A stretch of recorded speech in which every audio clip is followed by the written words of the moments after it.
Assalamualaikum warahmatullahi wabarakatuh. Perkenalkan, nama saya Putri Krimatunisa. Pada kesempatan kali ini saya akan memaparkan mengenai mengurangi ketimpangan.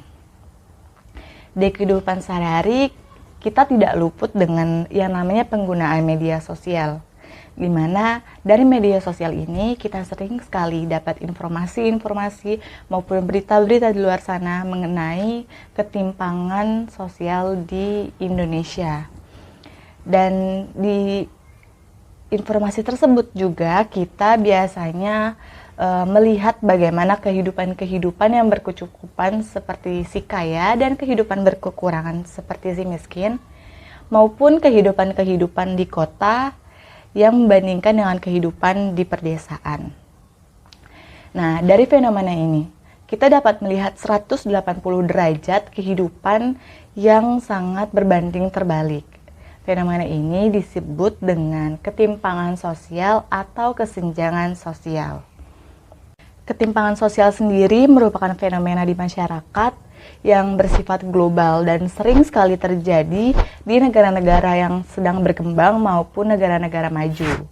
Bahkan proses integrasi ekonomi yang cenderung akan mempertajam perbedaan kelompok si kaya dengan kelompok si miskin. Bagi negara-negara yang sedang berkembang seperti Indonesia saat ini, ketimpangan sosial merupakan suatu ancaman keamanan sosial yang harus ada tindak lanjut dari hal tersebut. Kemudian ada 5 bentuk dari ketimpangan sosial. Yang pertama, ketimpangan sosial antara kota dan desa. Ketimpangan sosial antara kota dan desa ini dipengaruhi oleh beberapa faktor. Salah satunya adalah kondisi geografis dan topologis wilayah desa tersebut yang kurang menguntungkan, sehingga sulit untuk diakses oleh pemerintah. Yang kedua, ketimpangan kualitas sumber daya manusia. Pendidikan berperan penting dalam pembangunan sumber daya manusia yang baik. Dengan pendidikan, seseorang individu dapat meningkatkan status sosialnya dan kesejahteraan hidupnya. Sayangnya, tidak semua masyarakat mendapatkan pendidikan yang layak dan fasilitas yang baik mengenai pendidikan. Yang ketiga, yaitu ketimpangan ekonomi antar golongan di masyarakat. Ada beberapa faktor yang menyebabkan terjadinya ketimpangan ekonomi, di antara tidak meratanya pembangunan antar daerah, serta menurunnya pendapatan per kapita akibat pertumbuhan penduduk yang relatif tinggi tanpa diimbangi dengan peningkatan produktivitas. Kemudian yang keempat, yaitu ketimpangan penyebaran aset di kalangan swasta. Ketimpangan aset di antara badan-badan usaha di Indonesia masih sangat berpusat kepada badan-badan usaha yang berskala besar. Padahal sebagian besar tenaga kerja di Indonesia bekerja di usaha mikro, kecil, dan menengah atau UMKM. Tentunya ketimpangan penyebaran aset ini akan menyebabkan usaha-usaha kecil sulit untuk berkembang. Yang kelima, ketimpangan antara wilayah dan subwilayah di Indonesia dengan konsentrasi ekonomi yang berpusat pada wilayah perkotaan. Contohnya dari ketimpangan antara wilayah dan subwilayah dengan konsentrasi ekonomi yang berpusat pada wilayah perkotaan ini, yaitu daerah yang sulit untuk mendapatkan sinyal telepon, internet, air yang bersih, penerangan, transportasi umum, bahkan jasa jemput online pun belum ada di daerah-daerah tersebut. Nah, dari 5 bentuk ketimpangan sosial yang sering terjadi di masyarakat tersebut, saya menarik isu yang dilansir oleh Kompasiana.com, yaitu isu yang terjadi di Pulau Nasi, Provinsi Aceh, Kabupaten Aceh Besar, di mana di provinsi tersebut terjadi ketimpangan sumber daya manusia. Di sini dijelaskan akibat dari ketimpangan sumber daya manusia tersebut, salah satunya masalah pada ketersediaan guru yang masih terbatas. Meskipun mereka sudah disediakan rumah dinas, tak ada pengajar yang mau menetap.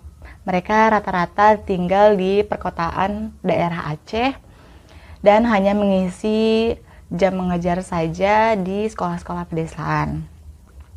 Dan di sini juga dijelaskan, Kepala SMA Negeri 1 Pulau Aceh, Syarifuddin menjelaskan, ada 14 tenaga kerja mengajar dan 7 tenaga honorer di sekolahnya. Mereka itu bergilir untuk mengajar. Jadi ada shift-shift di setiap kelasnya. Mereka bisa kembali ke Banda Aceh untuk menjenguk keluarganya, kemudian kembali untuk mengajar. Jadi terjadi pembagian waktu antara guru tetap dan guru honorer. Kemudian ada beberapa mata pelajaran seperti geografi, pendidikan agama Islam, dan penjaskes yang belum ada gurunya. Jadi banyak sekali guru-guru yang masih merangkap. Jadi disiasati kekurangan guru-guru tersebut itu dengan diisi oleh guru-guru mata pelajaran lainnya. Syarifuddin sebagai kepala sekolah di sini masih sering mengisi kekosongan guru-guru lain agar anak-anak didiknya itu tidak terlantar dalam mata pelajarannya. Dia merupakan guru bahasa Inggris yang sudah 15 tahun mengabdi di Pulau Nasi. Tetapi dia juga pernah mengajar pelajaran agama maupun pelajaran lainnya yang dia kuasai. Syarifuddin menjadi kepala sekolah sejak tahun 2009 hingga saat ini. Dari isu tersebut kita dapat melihat bagaimana seharusnya langkah yang harus diambil oleh pemerintah untuk mengatasi atau mengurangi ketimpangan sumber daya manusia. Faktor terpenting dalam mengatasi permasalahan kesenjangan atau ketimpangan sumber daya manusia tersebut yang terdapat di pedesaan dan perkotaan adalah guru. Guru adalah orang yang memiliki tanggung jawab dan berperan penting dalam mencerdaskan anak-anak bangsa untuk mewujudkan pendidikan yang bermutu.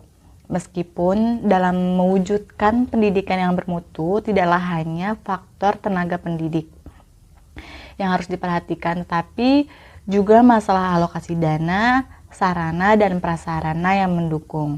Namun, guru tetaplah yang memiliki peranan besar dalam memajukan dunia pendidikan. Pemerintahan pusat harus menyebarkan guru-guru yang berkualitas ke daerah-daerah yang masih kurang tenaga pengajar yang baik. Dalam menjalankan tugasnya, pemerintah masih terkendala oleh banyak hal, salah satunya jarak tempuh yang terlalu jauh antara tenaga pengajar dengan sekolah yang akan dituju. Yang kedua, survei kualitas layanan pendidikan di sekolah terkendala oleh kualifikasi guru, kemudian komposisi guru, dan tuntunan mengajar yang multi-kelas atau terbagi-bagi. Di mana di saat guru PNS memiliki penghasilan yang rata-rata 8,4 juta per bulan, di mana guru honorer hanya menerima Rp550.000. Kemudian guru honorer cenderung memiliki pekerjaan sampingan dan memiliki kualifikasi yang lebih rendah dibandingkan dengan guru PNS. Kemudian yang terakhir ini mengenai pendidikan yang masih terus diperbincangkan adalah dana operasional sekolah atau BOS, di mana dana ini merupakan dana yang sering sekali disalahgunakan oleh pihak-pihak tertentu, baik pihak sekolah maupun pihak kalangan pemerintah itu sendiri. Jadi ini merupakan kendala-kendala dalam pemerintah untuk mengatasi ketimpangan sumber daya manusia. Dari pemaparan yang sudah saya jelaskan mengenai ketimpangan pendidikan di perdesaan dan di perkotaan, Ini merupakan suatu permasalahan utama dalam suatu negara. Hal tersebut yang akan menentukan sumber daya manusia yang berkualitas. Jika suatu negara ingin maju, maka hal utama yang harus dilakukan adalah kesetaraan dalam dunia pendidikan. Sekian penjelasan yang saya dapat sampaikan, kurang lebihnya mohon maaf. Assalamualaikum warahmatullahi wabarakatuh.